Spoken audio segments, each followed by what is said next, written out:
Hello everyone, সকাল থেকে ঘুম থেকে উঠে গেছি। এই যে দেখো কে এসছে। এটা সকাল থেকে অনেক কাজ করলাম, 9টার দিকে উঠেছি, এখন 10:30 বাজে।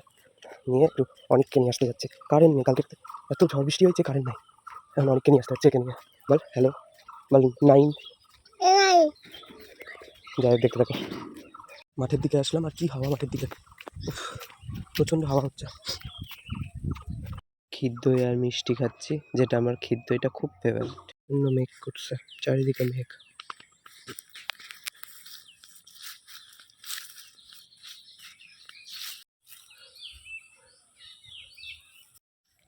আমাদের বাড়ির কাজ শুরু হয়ে গেছে এখানে। ওই দেখো শিয়ালটা পালিয়ে গেল, অনেকক্ষণ দাঁড়িয়েছিল। কালকে একটা আমার বাড়ির পাশে শিয়ালে বাচ্চা পড়ে গেছিলো গর্তের মধ্যে, এই দেখো। সেটা বের করার জন্য কত চেষ্টা করা হচ্ছিল, তারপরে ফাইনালি করে টোরে খাওয়া দাওয়া করলাম। স্নান টান হয়ে গেছে, খাওয়া দাওয়া হয়ে গেছে। এখন আঙ্গুল খাবো। কারেন্ট ছিল না, কালকে সারা রাত কারেন্ট ছিল না। আজকে দুপুরবেলা এসেছে, মানে আজকে সকালবেলা এসেছে 12টা 11টা, সরি 12টা না 11টার দিকে এসেছে।